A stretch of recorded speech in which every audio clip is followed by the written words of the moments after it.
பையில போட்டுறாதீங்க ஃப்ரெண்ட்ஸ். இதை வச்சு ஒரு சூப்பரான ஒரு பொருள் செய்யலாம். ஃபர்ஸ்ட் தேங்காவோட ஒரு 4-5 இந்த மாதிரி மஞ்சள் பையில போட்டு சுத்தியில வச்சு அடிச்சு உடச்சி எடுத்துக்கிறேன். இந்த மாதிரி உடைக்கிறது மூலமா செதறாம இருக்குங்க. கண்ணில் கூட சில நேரம் சில்லு வந்து பட்டுரும். ஸோ அதனால இந்த மாதிரி மஞ்சள் பையில போட்டு இந்த மாதிரி சில்லா நொறுக்கி வந்து எடுத்துக்கோங்க. அதுக்கடுத்து ஒரு பலூனை வந்து இந்த அளவுக்கு சின்ன சைஸ்ல ஊதி எடுத்துக்கிறேன். அதுக்கு மேலே வச்சு எல்லாத்தையும் ஒட்ட போறோம். ஒட்டுறதுக்கு ஃபெவிக்விக் அப்ளை பண்ணுங்க.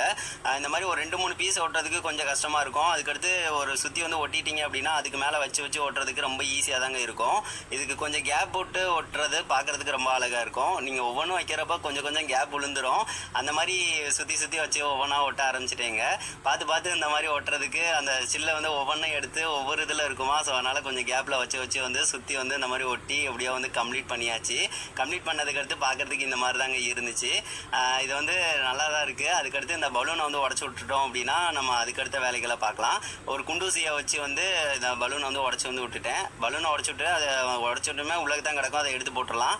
அதுக்கடுத்து இதுக்கு மேலே வந்து ஒரு லைட் வந்து ஃபிட் பண்ண போகிறோம். இந்த மாதிரி லைட்டும் வைக்கலாம், இல்லைன்னா ஒரு குண்டு பல்பு கூட நீங்கள் வச்சுக்கலாம். ஒரு தேங்காவோட வந்து மேலே வந்து உடச்சி விட்டுட்டு நூலும் கயிறு வந்து இந்த மாதிரி கட்டி விட்டுட்டு அதுக்கடுத்து இந்த லைட்டை வந்து கரெக்டாக இருக்கிற மாதிரி க்ளூ அப்ளை பண்ணி இந்த மாதிரி ஒட்டி விட்டுறேன். இந்த மாதிரி ஒட்டி விட்டோம் அப்படின்னா அதை வந்து மேலே ஃபிட் பண்ணுறதுக்கு ஈஸியாக வந்து இருக்கும். அப்படியே அந்த தேங்காவோட வந்து உள்ளக்க வந்து செட் பண்ணி விட்டுட்டேங்க. இந்த மாதிரி கரெக்டாக தான் இருந்துச்சு.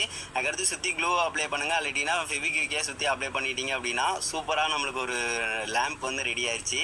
இது வந்து டெக்கரேஷனுக்காகவும் யூஸ் பண்ணலாம், இல்லைன்னா அழகுக்காக சும்மா வச்சாலும் ஓகே தான். பார்க்குறதுக்கு நல்லா தாங்க இருக்கும். வேஸ்ட் ஆகிற திங்ஸை வச்சு இந்த மாதிரி அழகாக ரெடி பண்ணிடலாம் நீங்கள். இது வந்து நைட் டைம் வந்து லைட்டை வந்து போட்டு விட்டீங்க அப்படின்னா பாருங்கள் எப்படி இருக்குது அப்படின்னு சொல்லிட்டு. லைட்டை ஆஃப் பண்ணிட்டோம் அப்படின்னா சூப்பராக வந்து இருக்குங்க. அந்த கேப் வழியாக வந்து வெளிச்சம் வந்து வெளியே வரும். மீதி எல்லாமே நல்லா பிளாக்காக தெரியுங்க. பார்க்குறதுக்கே சூப்பராக வந்து இருக்கும். அப்படியே வீடு முழுக்க வந்து வெளிச்சமாக இருக்குங்க.